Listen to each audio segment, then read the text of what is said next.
Welcome to the third module again.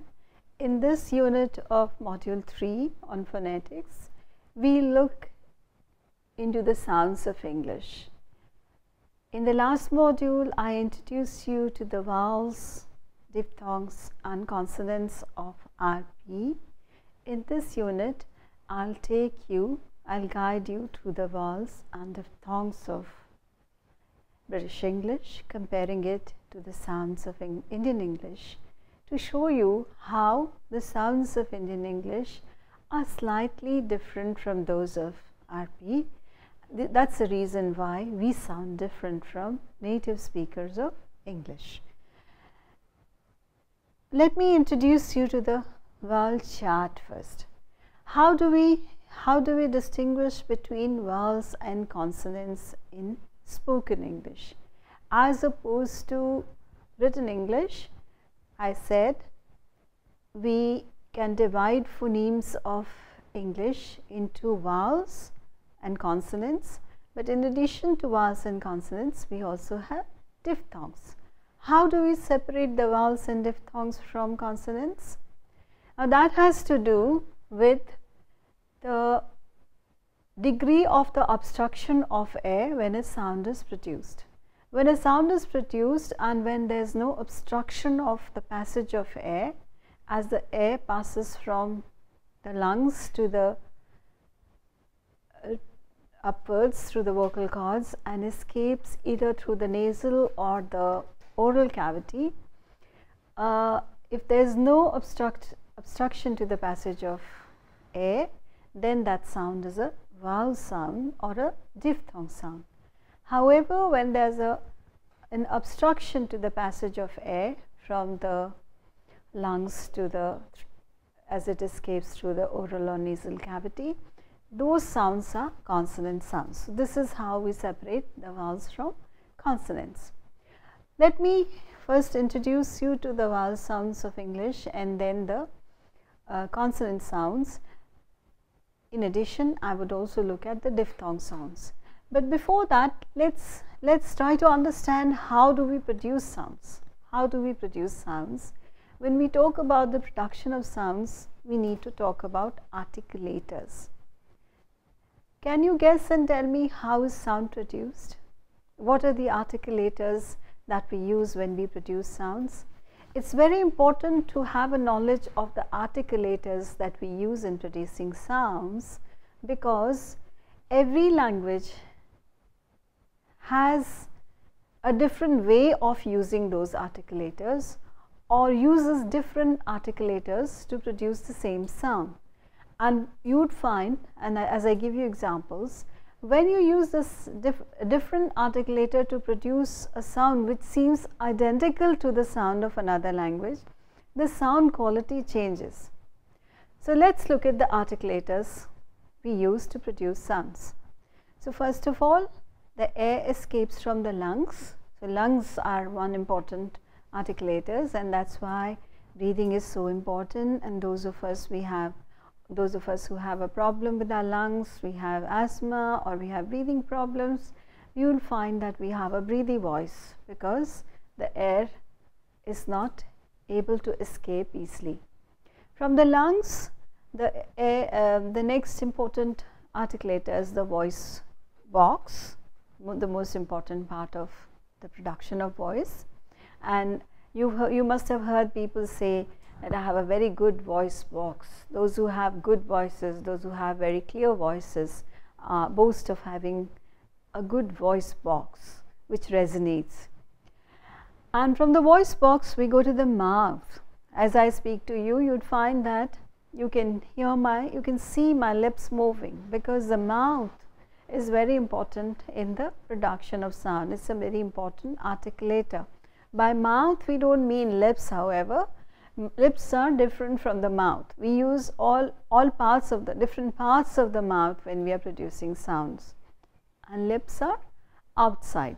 So lips are yet another articulator in the production of sounds. Teeth. Did you ever think that the teeth could play a role in producing sounds?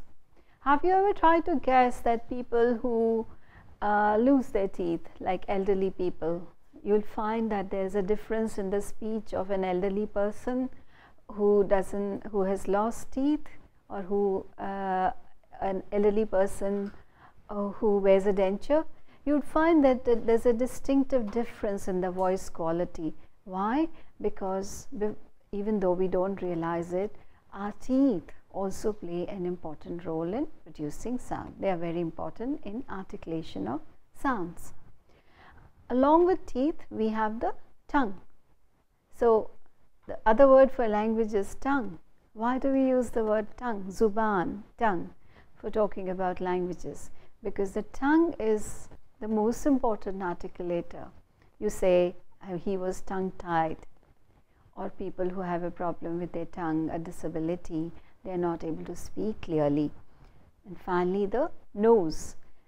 Not only in nasality, but also when we normally speak, even when we don't speak in a nasal tone, the nose has an important part in producing sound. So let's look at it in this visual image of the air escaping from the lungs to the vocal cords, passing through the vocal cords, the voice box, then escaping, then entering the mouth, and entering from the mouth the tongue, and escaping through the oral, the lips, the oral cavity or the nasal cavity.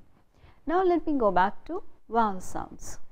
What are the vowel sounds of English, of standard British English or RP, and how are they different from the sounds of Indian English?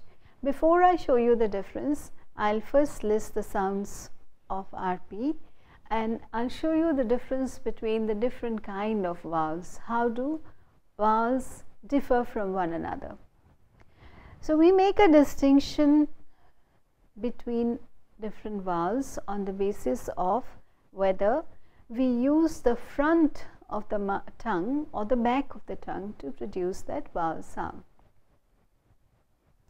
The vowels which are produced through using the front of the tongue are called front vowels, and those in which we use the back of the tongue are called back vowels. So front vowels and back vowels, that's one way of distinguishing between vowels. Then the second way of differentiating vowel sounds is to look at closed vowels and open vowel sounds. What are closed vowel sounds?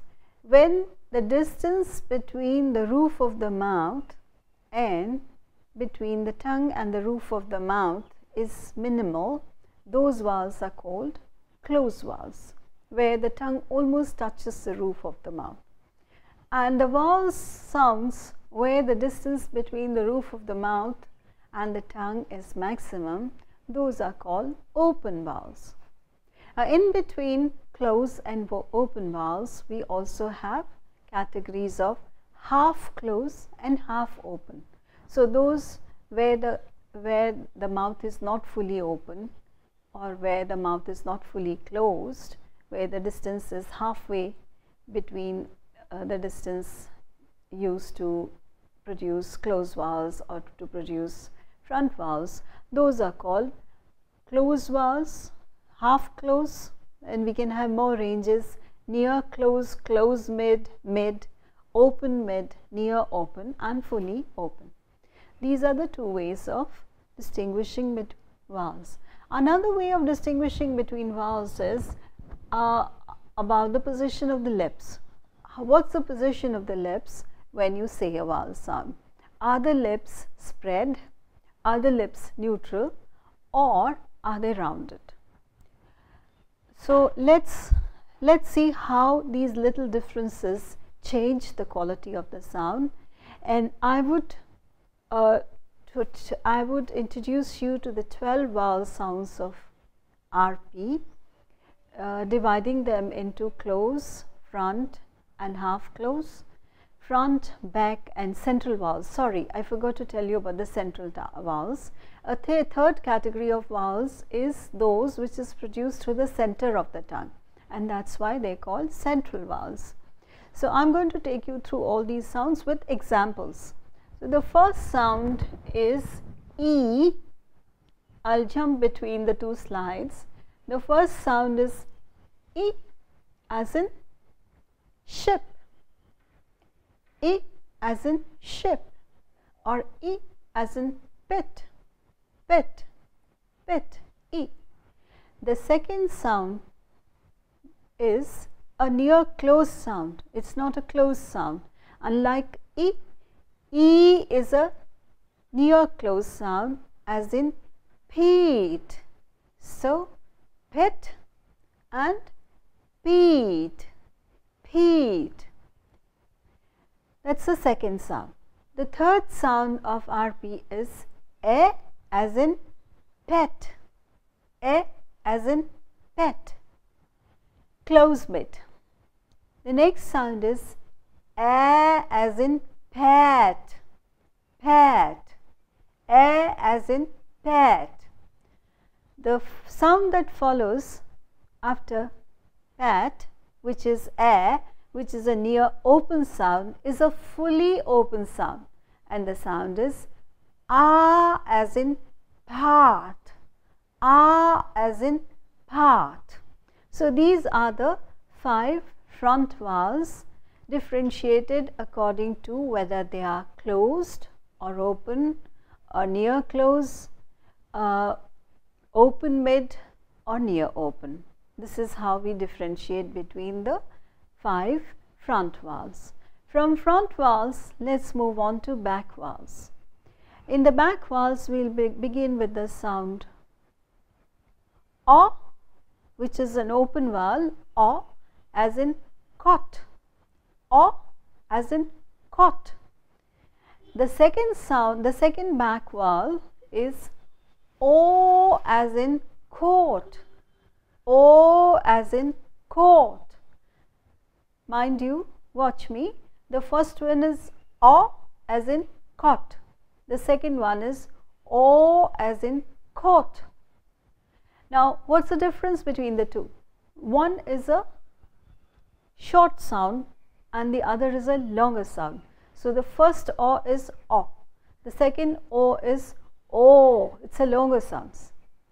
And what is the other difference? The lips are more rounded in the second O. So, the first one is O as in cot, the second one is O as in coat. So, you need to round your lips more. Let us have some fun with my name. My name is Anjali. As I said at the very beginning, my name is Anjali, and I'm from the north of India, and my name is pronounced in the north as Anjali. Now, I've been living in East India, where the local language is Bengali, and nobody calls me by my name as I'm called in the north. Everyone calls me Anjali. Why?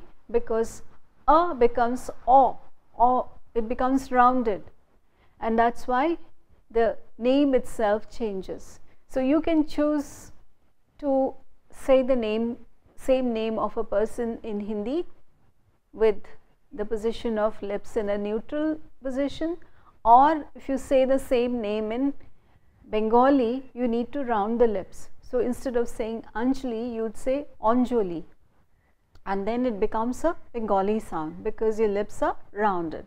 Similarly, in this case, if you don't round your lips adequately for the second O, then what happens is the O and the O sound alike. For instance, when I go into the example of Indian English and how it differs from RP, I will show you how Indian speakers make these two sounds alike. They don't differentiate between the short O and the long O because they don't round their lips sufficiently.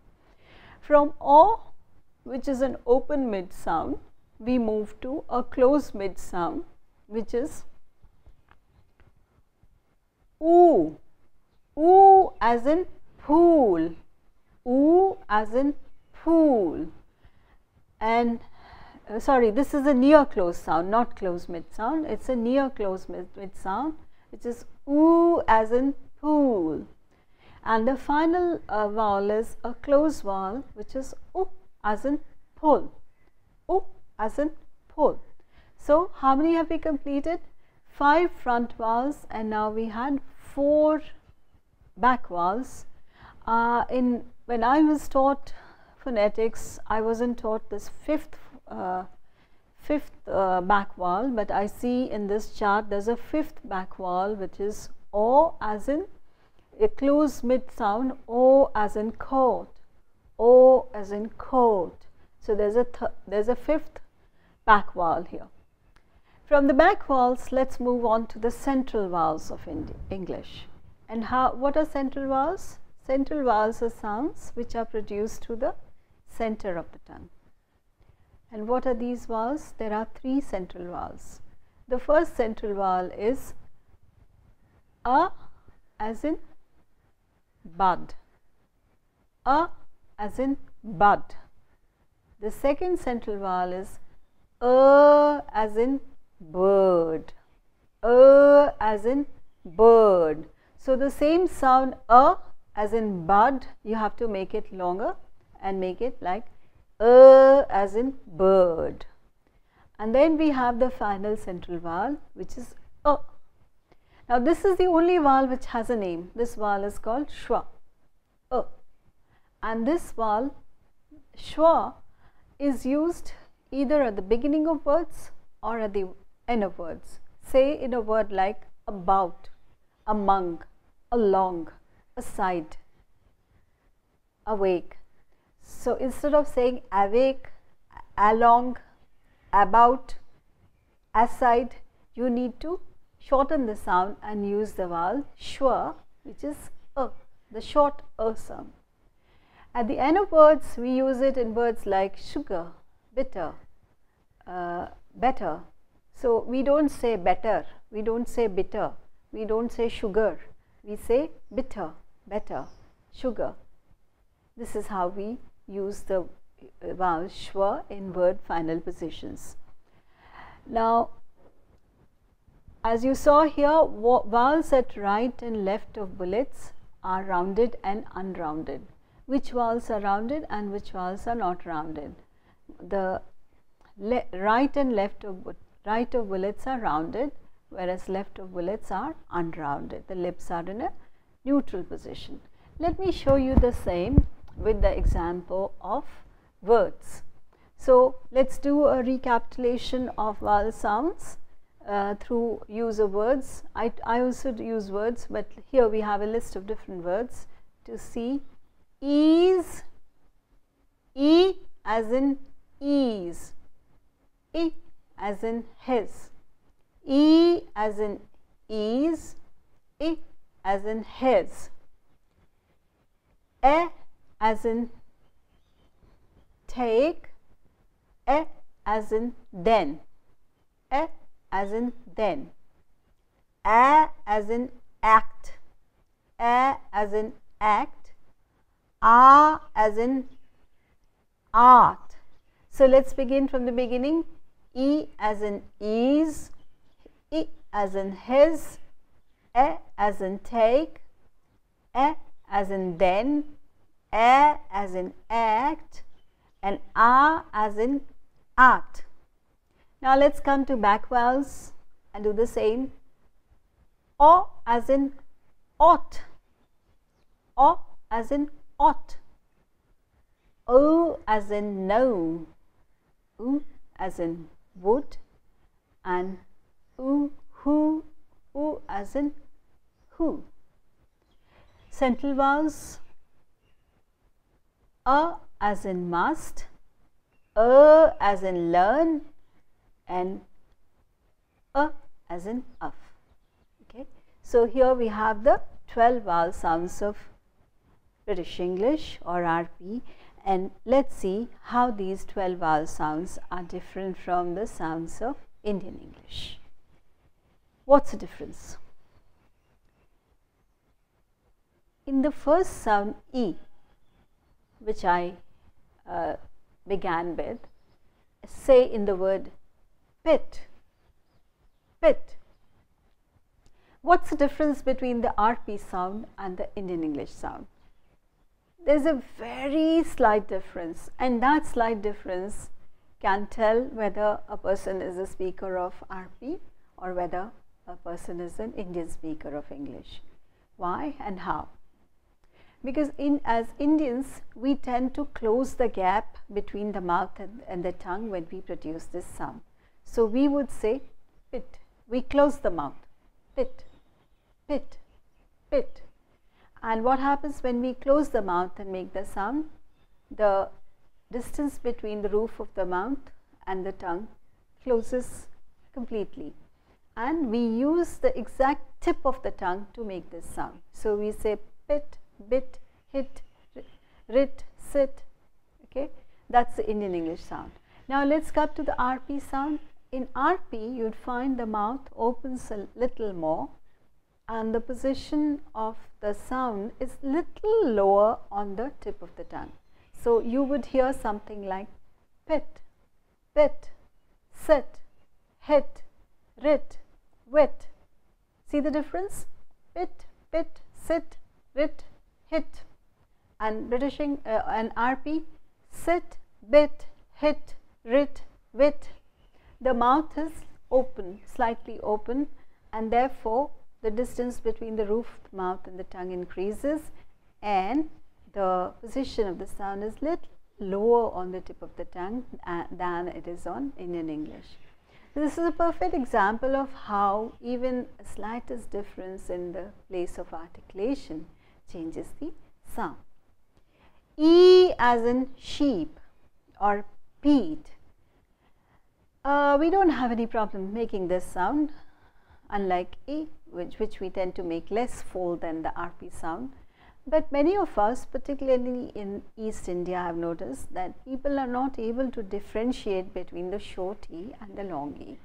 So people tend to use the long E when they need to use the short E, and they tend to use the short E when they need to use the long E.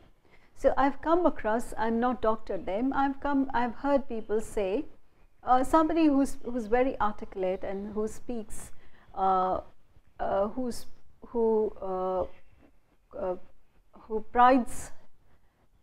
people who pride themselves on speaking English well, they would be caught saying, making simple mistakes of this kind.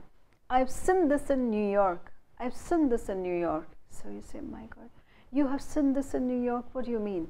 I have seen this in New York instead of I have seen this in New York. I've heard somebody say, I've seen this in New York.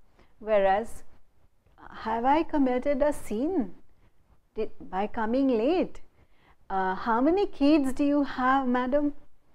How many kids do I have? Do you want to know how many kids do I have? No, how many kids do you have? So, people tend to lengthen the short E and shorten the long E, and this is a very rampant in East India. Now let's come to the next sound A and how it differs from RP when we use the sound in Indian English. The sound A. The sound A, which is a close mid sound, that is the roof of the mouth and the tongue, the gap is somewhere, it's not in the middle, it's somewhere between half close, it's between close and mid close.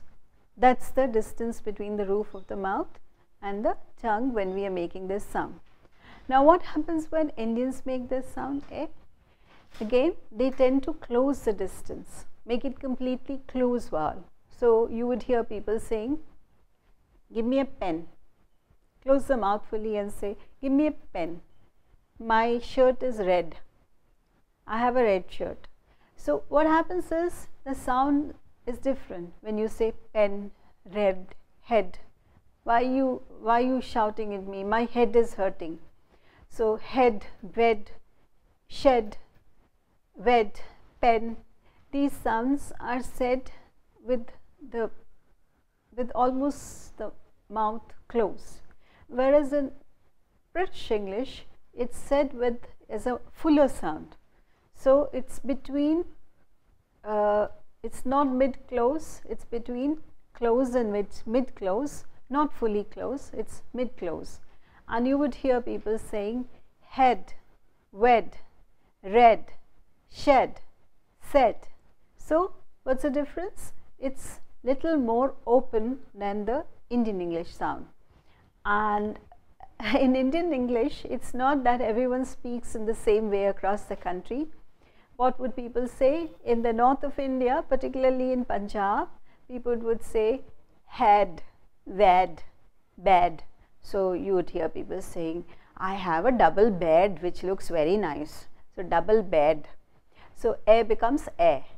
And in east of India or in the west of India, usually this sound is mispronounced as a. So people will say, I had an egg for breakfast, or I went to see London to see the Big Ben.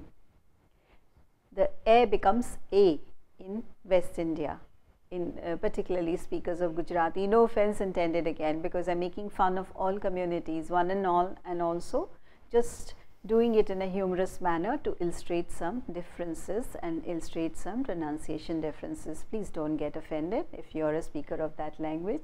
Mind you, I am also a speaker of one of the languages I am making fun of.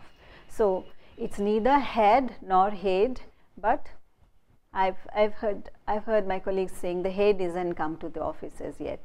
This needs the head signature. So it's not head or it's not head, but it's head, head, head, wed, said, read. Okay.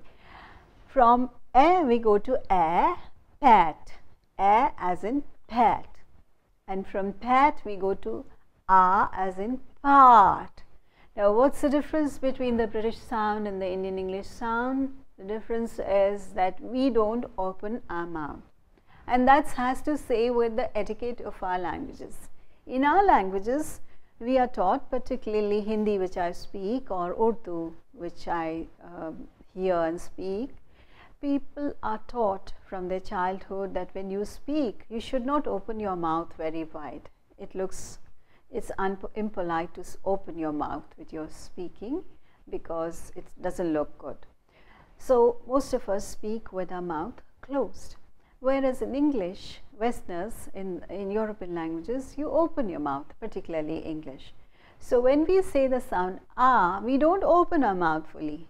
We say part, father,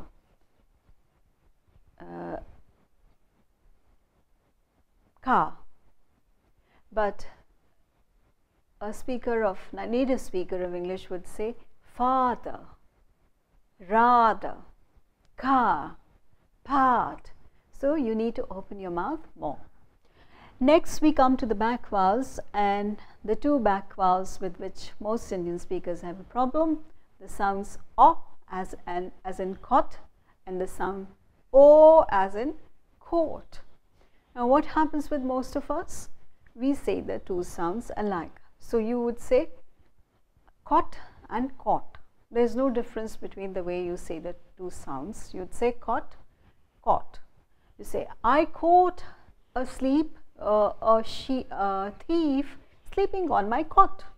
Instead of that, you would hear people say, I saw a thief sleeping on my cot.